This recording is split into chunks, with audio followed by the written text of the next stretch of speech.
Hello guys, ನಮಸ್ತೆ. Welcome back to my channel.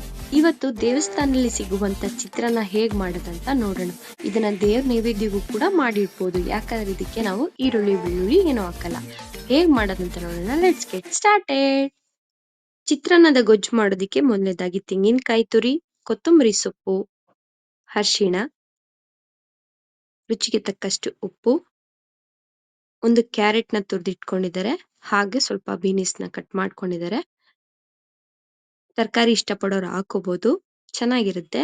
ಸಾಸಿವೆ, 3-4 ಹಸಿಮೆಣಸಿನ್ಕಾಯಿ ತಗೊಂಡಿದ್ದಾರೆ. ಖಾರ ಇದೆ, ಅದಕ್ಕೆ 4 ತಗೊಂಡಿದ್ದಾರೆ ಗೈಸ್. ಉದ್ದಿನ ಬೇಳೆ, ಕಡಲೆ ಬೇಳೆ, ಕಡಲೆ ಬೀಜ, ನಿಂಬೆಹಣ್ಣು, ಕರಿಬೇವು, ಎಣ್ಣೆ.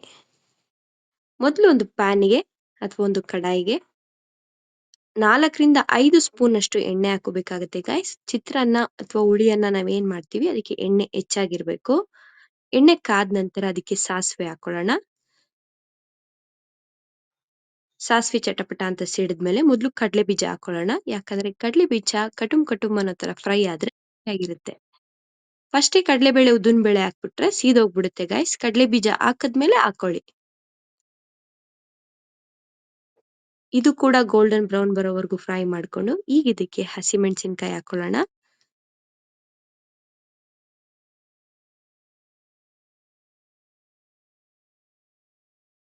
ಹಸಿಮೆಣಸಿನ್ಕಾಯಿ ಫ್ರೈ ಆದ್ಮೇಲೆ ಕರಿಬೇವು ಹಾಕೊಳ್ಳೋಣ. ಕಟ್ ಮಾಡಿರುವಂತ ತರಕಾರಿ, ನಿಮ್ಗೆ ಇಷ್ಟವಾದ ತರಕಾರಿ ಹಾಕೋಬಹುದು ಗೈಸ್. ಕ್ಯಾಪ್ಸಿಕಮ್ ಹಾಕೊಂಡ್ರು ತುಂಬಾ ಚೆನ್ನಾಗಿರುತ್ತೆ.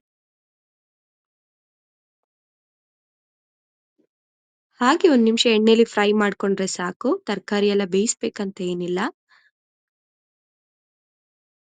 ತರಕಾರಿ ಫ್ರೈ ಆಗಿದೆ. ಈಗ ಇದಕ್ಕೆ ರುಚಿಗೆ ತಕ್ಕಷ್ಟು ಉಪ್ಪು ಹಾಕೊಳ್ಳೋಣ. ಹಾಗೆ ಅರಿಶಿಣ, ಹಸಿ ತೆಂಗಿನಕಾಯಿ ತುರಿ, ಜೊತೆಗೆ ಸಣ್ಣದಾಗಿ ಕಟ್ ಮಾಡಿರುವಂತ ಕೊತ್ತಂಬರಿ ಸೊಪ್ಪು, ಇಷ್ಟನ್ನು ಹಾಕಿ ಮಿಕ್ಸ್ ಮಾಡ್ಕೊಳ್ಳೋಣ. ಹಾಗೆ ಲೈಟ್ ಆಗಿ ಫ್ರೈ ಮಾಡ್ಕೊಳ್ಳೋಣ. ಈಗ ಉರಿನ ಕಮ್ಮಿ ಮಾಡ್ಕೊಂಡು ನಿಂಬೆ ಹಣ್ಣನ್ನ ಇಂಟ್ಕೊಳ್ಳೋಣ. ಫ್ಲೇಮ್ ಸಿಮ್ಮಲ್ಲಿ ಇಟ್ಕೊಳ್ಳಿ, ಇಲ್ಲಾಂದ್ರೆ ಗ್ಯಾಸ್ ಆಫ್ ಮಾಡ್ಕೊಂಡ್ರು ಒಳ್ಳೇದು. ನಾವಿಲ್ಲಿ ಪೂರ್ತಿ ಒಂದು ನಿಂಬೆ ಹಣ್ಣನ್ನ ಇಂಟ್ಕೊಂಡಿದೀವಿ. ಮನೇಲಿ ಈರುಳ್ಳಿ ಇಲ್ಲ ಅಂತ ಟೆನ್ಷನ್ ಇರಲ್ಲ ಗೈಸ್. ಈ ರೀತಿ ಒಗ್ಗರಣೆ ಮಾಡ್ಕೊಂಡ್ರೆ ಸಾಕು, ಚಿತ್ರಾನ್ನ ಬೇಗ ರೆಡಿ ಆಗ್ಬಿಡುತ್ತೆ. ದೇವರಿಗೆ ನೈವೇದ್ಯ ಇಡ್ಬೇಕು ಅಂದಾಗ್ಲೂ ಕೂಡ ಮಾಡ್ಕೋಬಹುದು. ಈಗ ಗೊಜ್ಜಿಗೆ ಮಮ್ಮಿ ಬಿಸಿ ಅನ್ನನ ಹಾಕಿ ಕಲಿಸ್ತಾ ಇದ್ದಾರೆ. ನೀಟಾಗಿ ಮಿಕ್ಸ್ ಮಾಡ್ಕೊಳ್ಳಿ ಗೈಸ್.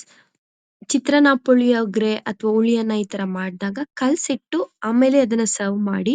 ರುಚಿ ಎಲ್ಲ ಚೆನ್ನಾಗಿ ಬ್ಲೆಂಡ್ ಆಗಿರುತ್ತೆ. ರೈಸ್ ಜೊತೆಗೆ ತಿನ್ನೋದಕ್ಕೆ ಚೆನ್ನಾಗಿರುತ್ತೆ. ಇಲ್ಲ ಬಿಸಿ ಅನ್ನ ಜೊತೆ ಕಲ್ಸ್ಕೊಟ್ಟಾಗ ಸ್ವಲ್ಪ ಸಪ್ಪೆ ಸಪ್ಪೆ ಅಂತ ಅನಿಸ್ತಿರುತ್ತೆ. ಕಲ್ಸಿ ಒಂದು 5 ನಿಮಿಷ ಇಟ್ಟು ಆಮೇಲೆ ಸರ್ವ್ ಮಾಡಿ. ಇಷ್ಟೇ ಗೈಸ್, ಎಷ್ಟು ಕ್ವಿಕ್ ಆಗಿ ಈಸಿಯಾಗಿ ಚಿತ್ರಾನ್ನ ರೆಡಿ ಆಯ್ತು. ನೋಡಿದ್ರಲ್ಲ, ನೀವು ಇದನ್ನ ಮನೇಲಿ ಟ್ರೈ ಮಾಡಿ ಹೇಗ್ ಬಂದಿತ್ತು ಅಂತ ಹೇಳೋದನ್ನ ಮರಿಬೇಡಿ. ಹಾಗೆ ಜೊತೆಲಿರೋ ಆಲೂ ಬೋಂಡ ರೆಸಿಪಿ ಶಾರ್ಟ್ಸ್ ಅಲ್ಲಿದೆ, ಮಿಸ್ ಮಾಡದೆ ನೋಡಿ. ನಿಮ್ಗೇನಾದ್ರೂ ವಿಡಿಯೋ ಸ್ವಲ್ಪನಾದ್ರೂ ಇಷ್ಟ ಆಗಿದ್ರೆ ಪ್ಲೀಸ್ ಲೈಕ್ ಮಾಡಿ, ಶೇರ್ ಮಾಡಿ, ಕಮೆಂಟ್ ಮಾಡಿ. ಸಬ್ಸ್ಕ್ರೈಬ್ ಮಾಡ್ಕೊಳ್ಳೋದನ್ನ ಮರಿಬೇಡಿ. Thanks for watching.